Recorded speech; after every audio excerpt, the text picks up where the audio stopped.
اللہ اللہ اللہ اللہ نحمده ونصلي على رسوله الكريم أما بعد فأعوذ بالله من الشيطان الرجيم بسم الله الرحمن الرحيم الحمد لله الذي هدانا لهذا وما كنا لنهتدي لولا أن هدانا الله رب اشرح لي صدري ويسر لي أمري واحلل عقدة من لساني يفقهوا قولي رب زدني علما بيسر ولا تعسر وتمم بالخير وبك نستعين يا فتاح اللهم فقهنا في الدين آمین یا رب العالمین۔ السلام علیکم ورحمۃ اللہ وبرکاتہ۔ کیسے ہیں آپ سب لوگ؟ امید کرتی ہوں کہ ایمان اور صحت کی بہترین حالت میں ہوں گے۔ الحمدللہ، اپنی نیتوں کو خالص کرتے ہوئے، اپنے رب تعالیٰ کا شکر ادا کرتے ہوئے کہ اس نے ہمیں یہاں تک پہنچا دیا، ہمیں توفیق دے دی، ہمیں چنے ہوئوں میں شامل کر لیا کہ ہم اس کے کلام کی زبان کو سیکھنے کی کوشش کرنے جا رہے ہیں۔ اللہ سے دعا ہے کہ وہ ہمیں اس پر استقامت بھی عطا فرمائے۔ الحمدللہ، ہم نے اپنی لاسٹ کلاس میں اپنے عربی گرامر کے کورس کا آغاز کر لیا تھا اور اس میں ہم نے اس کی اہمیت سیکھی تھی۔ آج ہم کچھ آگے بڑھیں گے اور کچھ نیا سیکھیں گے اور دیکھتے ہیں کہ آج ہم کیا سیکھیں گے۔ لیکن یہاں پر میں ایک بات آپ لوگوں سے کہنا چاہوں گی کہ ہمارا جو اسلوب رہے گا سیکھنے کا وہ یہ رہے گا کہ ہمیشہ چیپٹر میں آنے والے رولز کو پہلے ہم سیکھیں گے، پھر ہم چیپٹر پر پہنچیں گے، ٹھیک ہے؟ پھر ہم لیسن کو دیکھیں گے۔ تو آج تو بہرحال ہم جو ہے عربک کا جو بالکل بیسک جو ہے معلومات ہیں وہ ہم دیکھیں گے، اور جو کہ مجھے امید ہے کہ انشاءاللہ آپ لوگوں کو کافی حد تک پہلے سے ہی پتہ ہوں گی، لیکن پھر بھی چونکہ ہم کورس کر رہے ہیں تو یہ اس کا حصہ ہے تو ہم اس کو ضرور دیکھیں گے۔ تو سب سے پہلے تو ہم اپنی وہ جو ہے نا مقصد کو دہرا لیتے ہیں کہ ہمارا بیسک مقصد کیا ہے۔ ہمارا جو عربک زبان کو سیکھنے کا مقصد ہے، گرامر کو سیکھنے کا مقصد ہے، وہ یہ ہے کہ ہم قرآن کی زبان کو اس کی زبان میں پڑھیں اور اس کو جانیں، ٹھیک ہے؟ یعنی کہ عربک میں ہی قرآن کو پڑھیں اور اس کو عربک کے تھرو ہی جان جائیں، ہمیں کسی ٹرانسلیشن کی ضرورت نہ پڑے، ٹھیک ہے؟ جب ہم قرآن کو عربی کے ساتھ پڑھ کے تو اس کو جانتے ہیں نا، تو اس کا بڑا ایک عجیب سا لطف ہے، بڑا خاص ایک اس کا ٹیسٹ ہے۔ تو جو لوگ یہ کرتے ہیں نا، جو اس ایکسپیرینس سے گزرے ہیں ان کو پتہ ہے کہ یہ کتنی خوشی والی چیز ہوتی ہے، اس کو ہم ایکسپلین بھی نہیں کر سکتے۔ تو وہ جو ٹیسٹ آپ کو ملتا ہے نا اس میں، وہ جب آپ کو ایک دفعہ لگ گیا نا آپ کی زبان پہ، آپ کو وہ کیفیت مل گئی، تو پھر آپ کا دل چاہے گا کہ میں بار بار اس کیفیت سے گزروں۔ اور پھر اگر کوئی نیا رول آپ سیکھیں گے، اس کو آپ قرآن پہ اپلائی کریں گے، تو آپ کا جی چاہے گا کہ میں ایک اور سیکھوں، اور اس طرح وہ طلب بڑھتی چلی جائے گی۔ تو چلیں ٹائم ویسٹ کیے بغیر ہم عربی زبان کے قواعد کو سیکھنا شروع کرتے ہیں۔ تو عربی زبان کے قواعد کہتے کس کو ہیں، ٹھیک ہے؟ ہم ہر زبان کو سیکھنے کے لیے، بولنے، لکھنے، پڑھنے کے لیے کچھ نہ کچھ رولز ہوتے ہیں، کچھ قوانین ہوتے ہیں نا ہر زبان کے، اردو کے بھی ہیں، انگلش کے بھی ہیں، اور بھی ہر زبان میں ہوتے ہیں، ٹھیک ہے؟ تو یہ جو قوانین ہوتے ہیں نا اس زبان کے، ان کو علم القواعد کہتے ہیں یا قواعد زبان کہتے ہیں، یعنی کہ اس زبان کے قواعد۔ تو ہم انشاءاللہ عربک سیکھنے جا رہے ہیں، عربک گرامر، تو ہم اس کے قواعد کو سیکھنے کا آغاز کرتے ہیں۔ سب سے پہلے ہم دیکھیں گے علم الہجا۔ علم الہجا کیا ہوتے ہیں؟ علم الہجا کسی بھی زبان میں بنیادی حیثیت رکھتے ہیں، مطلب جس کو الفابیٹس کہتے ہیں، ہر زبان کی جو بنیاد ہے نا وہ یہیں پر ہوتی ہے، ٹھیک ہے؟ اور کیونکہ یہ ہر زبان جو ہے وہ کچھ حروف، کچھ لیٹرز کے ساتھ مل کے بنتی ہے نا، اور یہ حروف جو ہوتے ہیں یہ مخصوص آواز کو ظاہر کرتے ہیں، مطلب ایک اسپیشل آواز ہوتی ہے، ہر حرف کا ایک خاص اس میں سے ساؤنڈ آتی ہے، چاہے وہ انگلش میں ہے، چاہے وہ اردو میں ہے، چاہے وہ عربی میں ہے، وہ کسی بھی زبان میں ہے، ان حروف کی کچھ اسپیشل آواز ہوتی ہے، ٹھیک ہے؟ ان حروف کو حروف الہجا کہتے ہیں۔ بس اتنی سی بات ہے. اردو میں اگر ہم حروف الہجا یا جس کو حروف تہجی ہم بچپن سے سیکھتے آئے ہیں، حروف التہجی، ٹھیک ہے، تو حروف تہجی اگر ہم کہتے ہیں تو ان کی تعداد کتنی ہے ٹوٹل اردو میں؟ 37 ہے. بلکہ کچھ تھوڑا سا اختلاف پایا جاتا ہے کچھ کے نزدیک، لیکن ہم اس کو عموماً دیکھتے ہیں تو ہم اس کو 37 ہی کنسیڈر کرتے ہیں، ٹھیک ہے. یہاں پہ میں نے آپ کو حروف الہجا جو ہیں اردو کے وہ دکھا بھی دیے ہیں، ٹھیک ہے. اور اس میں یہ جو میں نے ڈفرینٹ کلر میں دیے ہیں نا، جیسے پے ہے، ٹے ہے، چے ہے، ڈال، رے، ز اور گاف، سوری گاف کہہ رہی ہوں، گاف اور بڑی یہ، تو یہ جو ہیں یہ سب عربک میں نہیں ہے، اس لیے میں نے ان کو ہائی لائٹ کیا تاکہ آپ کو پتہ لگ جائے کہ باقی جو ہے وہ عربک میں بھی ہیں. تو یہ ٹوٹل کتنی ہیں؟ یہ ٹوٹل 8 ہیں جو عربی میں استعمال نہیں ہوتے، ٹھیک ہے. تو اب ہم جو ہے عربی حروف الہجا دیکھتے ہیں. عربی میں حروف الہجا کی تعداد میں بھی نا تھوڑا سا اختلاف پایا جاتا ہے. کچھ کے نزدیک جو ہے نا یہ 28 ہیں اور کچھ کے نزدیک یہ 29 ہے، ٹھیک ہے. لیکن کچھ اور یہ فرق ہے کیوں؟ مطلب بالکل تھوڑا سا ہی تو فرق ہے، 28 اور 29. کوشچن دل میں اٹھتا نہ ہے کس بات پہ اختلاف ہوتا ہوگا، بھلا کون سے حرف پہ اختلاف ہوا ہوگا. تو جو اہل زبان ہے نا ان میں کچھ لوگوں کا ماننا یہ ہے کہ الف جو ہے اور حمزہ وہ ایک ہی حرف ہے، اس لیے وہ اس کو 28 کہتے ہیں. اور کچھ کا کہنا ہے کہ نہیں، الف اور حمزہ دو الگ الگ حروف ہیں، اس لیے یہ 29 ہے. تو ان میں کیا فرق ہے اور کس طرح سے فرق ہے اور کہاں پہ ہوتا ہے، یہ ہم انشاءاللہ آگے سیکھیں گے. فی الحال کے لیے بس اتنا یاد رکھیں کہ 28 اور 29 میں ہے یہ اختلاف، ہمیں دونوں ملتے ہیں. اچھا، ایک نئی چیز ہے آپ کے لیے کیونکہ آج تک ہم نے اردو میں یا کسی بھی اور زبان میں یہ چیز نہیں دیکھی کہ حروف بھی صحت مند اور بیمار ہوتے ہیں نا. لیکن دیکھیں عربی زبان کی خوبصورتی، اس میں حروف بیمار بھی ہوتے ہیں اور حروف صحت مند بھی ہوتے ہیں. تو ہم دیکھتے ہیں کہ اس میں کتنے حروف بیمار ہیں اور کتنے صحت مند ہیں. عربی حروف الہجا میں 28 حروف میں سے 26 صحیح حروف ہیں، یعنی کہ تندرست ہیں، ٹھیک ہے، ان میں کوئی کمی نہیں ہے، یہ بالکل پرفیکٹ فٹ فاٹ ہیں. جبکہ 2 حروف علت کہلاتے ہیں، یعنی کہ بیمار، علت بیماری کو کہتے ہیں نا، تو یہ بیمار حروف ہیں. اب چونکہ گرامر کے اعتبار سے بیمار جو ہے اس کو پتہ اس کا علاج کرنا پڑتا ہے نا. تو گرامر میں جب ہم تھوڑا آگے چلے جائیں گے چند چیپٹرز کے بعد، تو پھر آپ کو آہستہ آہستہ پتہ چلے گا کہ یہ جو بیمار حروف ہیں جن کلمات میں یہ آتے ہیں تو ہمیں وہاں پہ تھوڑی بہت چینجنگز کرنی پڑتی ہیں، ان کی بیماری کے مطابق جو ہے ان کا علاج کرنا پڑتا ہے، ٹھیک ہے. تو وہ بھی ہم انشاءاللہ بعد میں دیکھیں گے. تو وہ اتنی پریشانی والی بات نہیں ہے، بس یہ یاد رکھنا ہے کہ وہ حروف ہیں کون سے. وہ ہے جی واو اور یا، یہ 2 حروف ہیں. کون سا؟ واو اور یا، یہ حروف علت ہیں اور باقی سب جو ہے وہ تندرست ہیں، ٹھیک ہے. تو یہ میں نے یہاں پہ حروف تہجی جو ہے عربی کی بھی دے دی ہے، جو کہ جس میں واو اور یا کو جو ہے میں نے ہائی لائٹ کر دی ہے تاکہ آپ کو یاد رہے کہ واو اور یا جو ہے یہ حروف علت ہیں. اچھا، اب آپ کہہ رہے ہوں گے کہ اور زیادہ تر جیسے ہماری مائیں ہیں یا ہمارے بزرگ دادی نانی جو ہمارے آبا و اجداد ہیں، ٹھیک ہے، ہم نے جب بھی ان کو دیکھا ہے قرآن پڑھتے ہوئے تو وہ ان کو قرآن کو اردو کے لہجے میں ہی پڑھ رہے ہوتے ہیں. زیادہ تر میجورٹی، میں سب کی بات نہیں کر رہی. اور اب تو الحمدللہ بہت زیادہ اس چیز کا نالج پھیل چکا ہے، تو اب تو بہت بہتری آ چکی ہے. لیکن چند سال پہلے اگر دیکھا جائے تو اس میں کافی ہمیں کمیاں کوتاہیاں نظر آتی تھیں. تو اصل میں کیونکہ وہ حروف الہجا ایک جیسے لگتے ہیں نا، ہیں بھی دیکھنے میں بھی ایک جیسے ہیں، تو ہم ان کی آوازوں کو بھی ایک جیسے ہی نکالتے ہیں، ٹھیک ہے.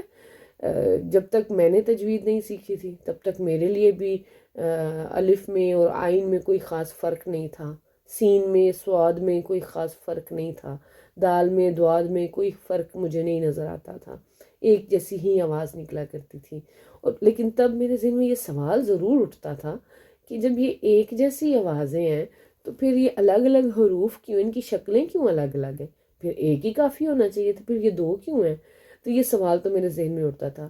لیکن پھر جب الحمدللہ اللہ تعالیٰ نے مجھے تجوید کا علم دیا تو مجھے سمجھ آ گیا کہ یہ کیوں الگ الگ ہیں. اس لیے نہیں کہ ان کی آوازیں ایک ہیں اور صرف شکلیں الگ الگ ہیں، بلکہ ان کی آوازیں بھی الگ الگ ہی ہیں. تو ابھی ہم یہ دیکھتے ہیں کہ اردو میں حروف کو کس طرح سے ادا کیا جاتا ہے اور عربک میں کس طرح کیا جاتا ہے. تو اس میں جو مین فرق ہے نا وہ یہ ہے کہ جب ہم اردو میں کوئی حرف بولتے ہیں نا تو اس کے آخر میں یہ بڑی یہ کی آواز آتی ہے، ٹھیک ہے. اور جب ہم عربی میں اس حرف کو پڑھتے ہیں تو اس میں الف کی آواز آخر میں آتی ہے. اب میں فار ایگزامپل آپ کو یہاں پہ دکھاتی ہوں. میں نے یہ چارٹ بنایا ہے. اگر ہم دیکھتے ہیں اردو میں ہم بولتے ہیں بے، لیکن عربی میں کیا بولتے ہیں؟ با. تے، تا، سے، سا، ٹھیک ہے. اب اسی طرح سے اوورال سارے ہیں. تو یہ تو آپ کو آلریڈی پتہ ہے. تو یہ ٹوٹل کتنے ہیں؟ یہ ٹوٹل 12 ہیں، ٹھیک ہے. یہ آپ نے یاد رکھنا ہے، جن کی آوازیں جو لکھنے میں ایک جیسے ہیں لیکن آوازیں ان کی فرق ہیں. یہ ٹوٹل کتنی ہیں؟ 12. یہ ذہن میں رکھنا ہے.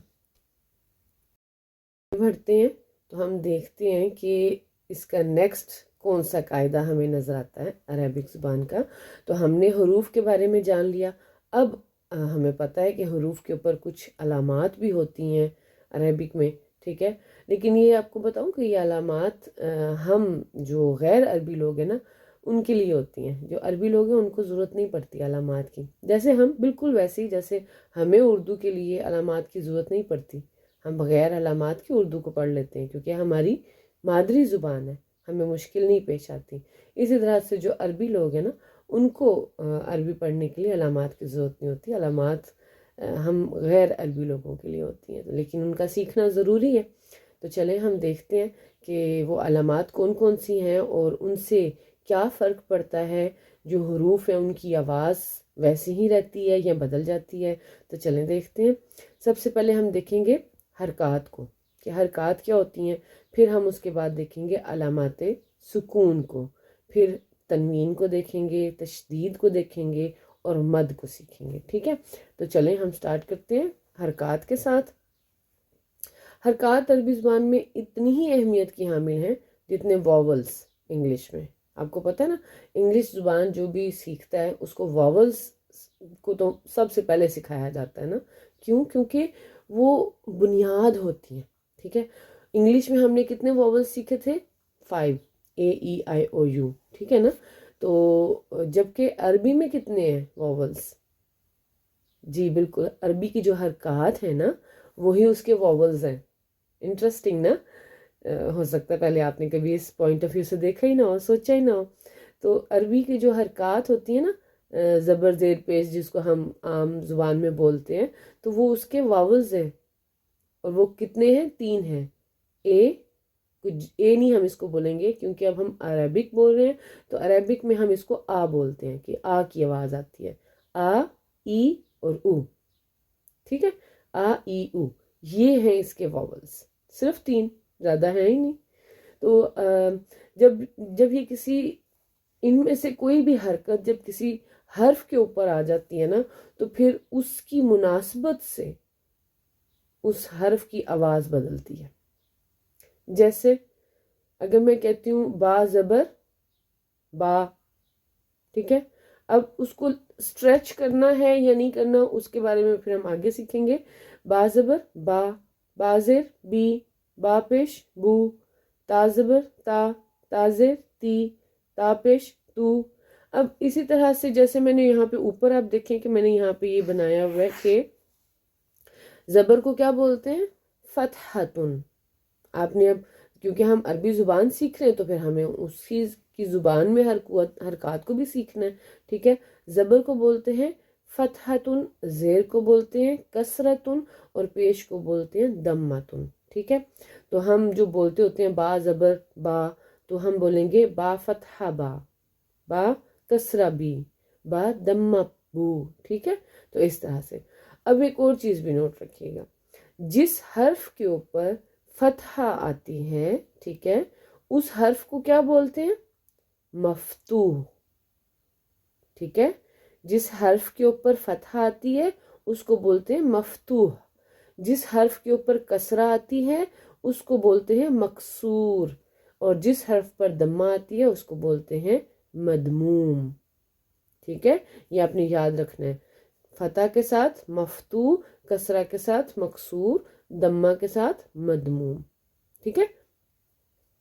اگر میں اس کی ایگزامپلز آپ دیکھ سکتے ہیں. اب فار ایگزامپل اس کو فتحتن کو ہی لے لیں. ٹھیک ہے، اس کو ہی لے لیں. تو میں کہتی ہوں کہ فا جو ہے یہ کیا ہے، یہ مفتوح ہے. ٹھیک ہے. ابھی یہ تا کے اوپر سکون ہے، اس کو ہم چھوڑ دیتے ہیں. ہا کے اوپر کیا ہے، فتح ہے، تو یہ بھی مفتوح ہے. تا کے اوپر کیا ہے، دمہ ہے، تو یہ مدموم ہے. ٹھیک ہے. تو اس طرح سے جس حرف کے اوپر جو حرکت ہوتی ہے اس کو اس کے حساب سے پکارا جاتا ہے. اچھا جی، یہ تو تھی حرکات.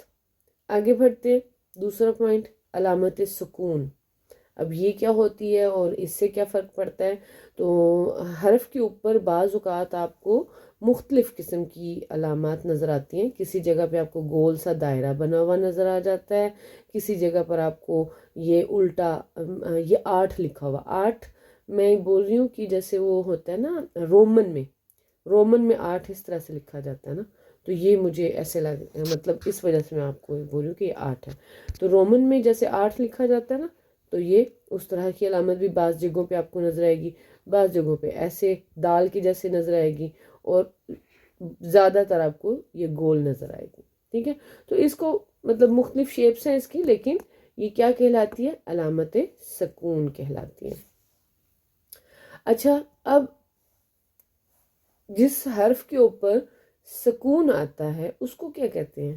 جی، اس کو ساکن حرف کہتے ہیں. ٹھیک ہے، ساکن. ٹھیک ہے. اور جس حرف کے اوپر سکون آ جاتا ہے تو اس میں چینجنگ کیا آتی ہیں؟ جیسے حرکت کے آ جانے سے آ ای او بیچ میں شامل ہو گیا. جیسے ب کی آواز جو ہے، بے جو اردو میں بول رہی ہوں بے، تو اس کی آواز کیا ہے، ب. ٹھیک ہے. اس کے ساتھ میں نے فتح لگائی تو بن گیا با. اس کے ساتھ میں نے کسرہ لگائی تو بن گیا بی. اس کے ساتھ دمہ لگائی تو بن گیا بو. اب میں با کے اوپر اگر سکون ڈالتی ہوں تو پھر کیا ہوگا؟ تو یہ انٹرسٹنگ ہے نا. تو جب ہم با کے اوپر سکون لگا دیتے ہیں تو اس کی آواز جو ہے وہ بس اتنی ہی ہوگی جتنی اس کی اپنی اوریجنل ہے. اس کے ساتھ کسی حرکت کو ہم اٹیچ نہیں کریں گے. اب آ ای او واولز بیچ میں نہیں آئیں گے، صرف اس کی اپنی آواز ہوگی، بغیر کسی حرکت کے اس حرف کی اپنی آواز ہوگی. اور ایک اور بات یاد رکھنی ہے، وہ کیا کہ جو ساکن حرف ہوتا ہے نا، وہ اکیلا تو بولا ہی نہیں جا سکتا. ٹھیک ہے، وہ اکیلا نہیں بولا جا سکتا. جب وہ ساکن ہو گیا ہے، اب اس کو کسی نہ کسی ہیلپ کی ضرورت ہے. تو اب کیا ہوگا کہ جو ساکن حرف ہے وہ اپنے سے پیچھے والے حرف کے ساتھ مل کر پڑھا جائے گا. ٹھیک ہے. کبھی بھی آپ کسی بھی کلمہ میں ساکن حرف کو اکیلے نہیں پڑھ سکتے، اس کو اپنے سے پچھلے والے حرف کی ضرورت ہوتی ہے اور وہ اس کے ساتھ ملا کے پڑھا جاتا ہے.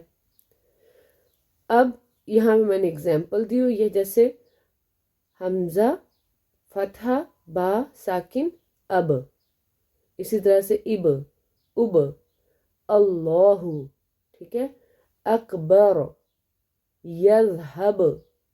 تو یہاں پر آپ دیکھ رہے ہیں کہ جس حرف کے اوپر سکون آ رہا ہے تو اس کی اپنی ساؤنڈ پیدا ہو رہی ہے، لیکن اکیلے نہیں اس کی پیدا ہو رہی، وہ اپنے سے پچھلے حرف کے ساتھ مل کر پڑھا جا رہا ہے. تو 2 چیزیں آپ نے یاد رکھنی ہے. ایک کہ وہ حرف جس کے اوپر سکون ہوتا ہے اس کو ساکن کہتے ہیں، اور اس کی آواز بغیر واولز کی ہوتی ہے، اور وہ اکیلا پڑھا بھی نہیں جاتا، اپنے سے پچھلے حرف کے ساتھ ملا کے پڑھا جاتا ہے. تنوین کی بات کرتے ہیں. تنوین 2 زبر 2 زیر 2 پیش کو بولتے ہیں، فتحتین، کسرتین اور دمتین. یہ علامات حروف پر 2 زبر 2 زیر اور 2 پیش کی شکل میں نظر آتی ہیں. ان کو پڑھتے وقت حرف پر حرکت کے ساتھ نون، جسے نون تنوین کہتے ہیں، اس کی آواز آتی ہے. نئی چیز ہے تو نہیں، لیکن رول ہو سکتا ہے آپ پہلی دفعہ سیکھ رہے ہو، کیونکہ پڑھ تو ہم بچپن سے رہے ہیں. تو تنوین جو ہے، جیسے چلے میں ابھی آپ کو اگزامپل سے ایکسپلین کرتی ہوں. ٹھیک ہے. جیسے با 2 زبر جو ہے، اس کو ہم کیسے پڑھتے ہیں؟ با 2 زبر بن. ٹھیک ہے. اور با دو زیر بن، با دو پیش بن. تو اب آپ دیکھیں میں نے اس کو یہاں پہ لکھ کے دکھایا نا، بن بن بن. تو غور کریں کہ با کے بعد یہاں پہ نون آ رہا ہے تینوں جگہوں پہ، ایسے ہی ہے. تو پتہ چلا کہ تنوین کے اندر تو نون بھی موجود ہے. اس نون کو کیا کہتے ہیں؟ اس نون کو نون تنوین کہتے ہیں. نون تنوین. ٹھیک ہے. تو یہ لکھنے میں نہیں آتا. جب ہم تنوین لکھتے ہیں نا، دو زبر دو زیر دو پیش لکھتے ہیں، تو یہ والا نون لکھنے میں نہیں آتا، یہ صرف بولنے میں آتا ہے. ہاں اگر اس تنوین کو کھول کے لکھیں، جیسے میں نے یہاں پہ لکھ کے دکھایا ہے با زبر نون ساکن بند، تو پھر آپ اس کو کہہ سکتے ہیں. لیکن ادروائز جب ہم دو زبر دو پیش اور دو زیر لگاتے ہیں تو تب وہاں پہ تنوین جو ہے اس کا نون نظر نہیں آتا، یہ صرف پڑھنے میں آتا ہے یا بولنے میں آتا ہے. اب جس حرف کے اوپر تنوین آتی ہے اسے کیا کہتے ہیں؟ اس کو منون کہتے ہیں. ٹھیک ہے، کیا کہتے ہیں؟ منون. آگے بڑھتے ہیں. نیکسٹ جو ہماری علامت ہے وہ کیا ہے؟ تشدید. تشدید آپ بہت اچھے سے جانتے ہیں. ایسے تین کناروں والی ہوتی ہے، ڈبلیو سا چھوٹا سا ڈبلیو بنا ہوتا ہے، اس کو تنوین کہتے ہیں. ٹھیک ہے. یہ علامت جس حرف کے اوپر لکھی جاتی ہے، اس علامت کو اچھا یہ صرف حرف کے اوپر ہی لکھی جاتی ہے. جیسے زیر زبر پیش کا ہم نے دیکھا تھا نا، زبر تو اوپر ہے، زیر نیچے ہے، پیش اوپر ہے. ٹھیک ہے، سکون بھی اوپر لکھا جاتا ہے. لیکن تشدید جو ہے نا، یہ بھی اوپر ہی لکھی جاتی ہے، یہ نیچے نہیں لکھی جاتی. اور اچھا ایک اور بھی میں بتانا بھول گئی آپ لوگوں کو، کہ جیسے یہ دیکھیں یہاں پہ میں نے یہ دیکھیں نہیں یہاں پہ نہیں ہے، چلیں اگر کہیں پہ آتا ہے تو میں پھر آپ کو بتاتی ہوں. زبر زیر پیش کے اندر ہی آتا ہے یہ رول. جیسے نا فار ایگزامپل میں آپ کو بتا دیتی، جیسے ایسے دمہ تن ہے نا، تو آپ کو عربک کی جو بکس ہیں ان میں ایسے نظر آئے گا. ہم لوگ اردو میں جب پڑھتے ہیں لکھتے ہیں، تو ہم اردو لکھنے پڑھنے والے جو ہیں، ہم کسرہ جب آتی ہے نا تو ہم اس کو ایسے نیچے لکھتے ہیں. ٹھیک ہے. لیکن عربک میں کیا ہوتا ہے کہ جب کسی حرف کے اوپر تشدید ہے نا، تو وہ کسرہ ہو یا فتح ہو یا دمہ ہو، وہ تشدید کے اوپر نیچے ہی لکھتے ہیں. پھر وہ یہاں پہ نیچے نہیں ہوگا، یہاں پہ نہیں ہوگا، پھر وہ یہ تشدید کے نیچے یہاں پہ لکھا جائے گا. ٹھیک ہے. تو بعض اوقات جو ہے اسٹوڈنٹس کو یہ غلطی لگ جاتی ہے کہ یہاں پر تو یہ کسرہ نظر ہی نہیں آ رہی، تو وہ اگر تھوڑا سا غور کریں تو ان کو نظر آئے گا کہ تشدید کے نیچے کسرہ لکھی ہوئی ہے. اچھا اچھا اس علامت کو تشدید یا شد دونوں طریقے سے پکارا جا سکتا ہے. اور جس حرف پر یہ لکھی جاتی ہے اس کو کیا بولتے ہیں؟ مشدد. ٹھیک ہے.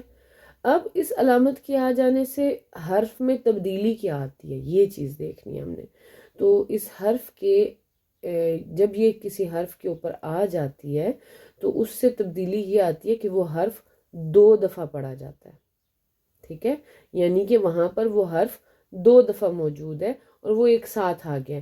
اس میں سے جو پہلا والا ہوگا وہ ساکن ہوگا اور جو دوسرے والا ہوگا وہ متحرک ہوگا. یہ آپ نے یاد رکھنا ہے. ٹھیک ہے.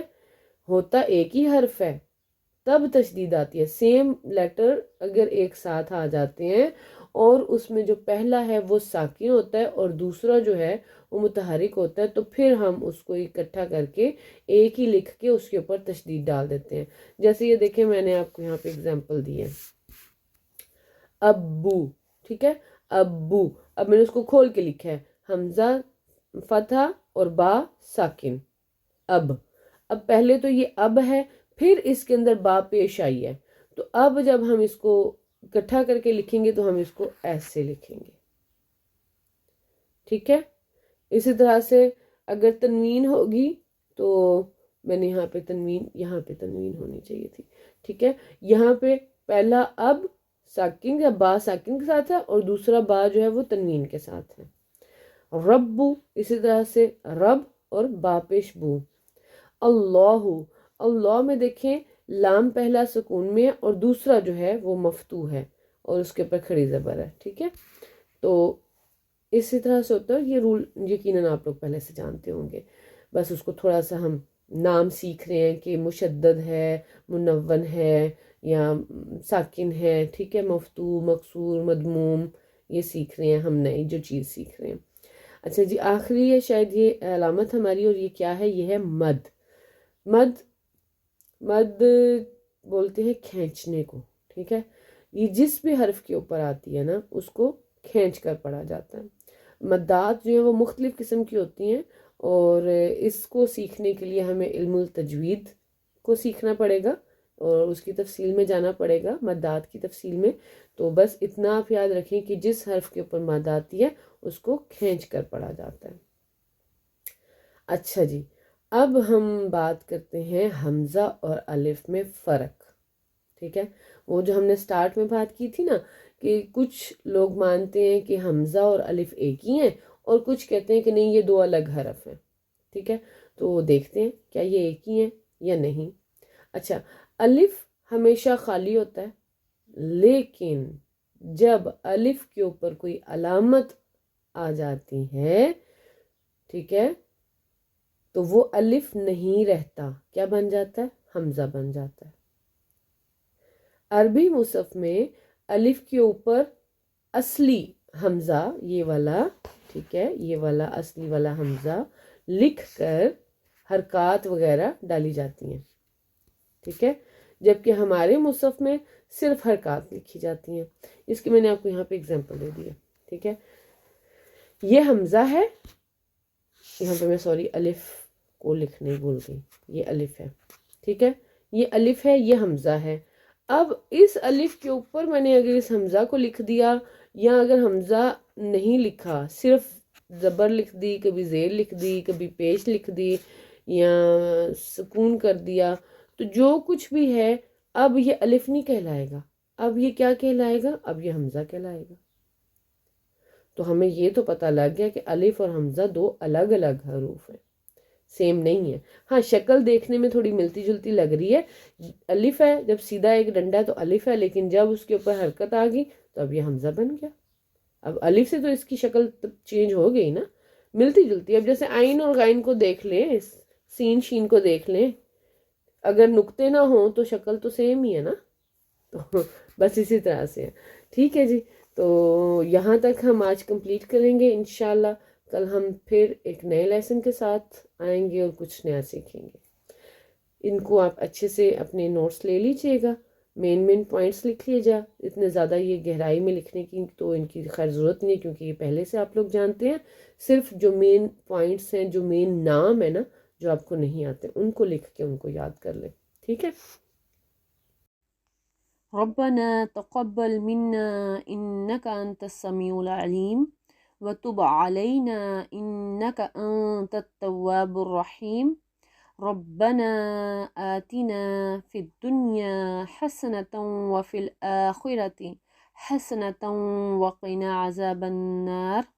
سبحان ربك رب العزة عما يصفون وسلام على المرسلين والحمد لله رب العالمين. جزانا اللہ خیرا کثیرا کثیرا. السلام علیکم ورحمۃ اللہ وبرکاتہ.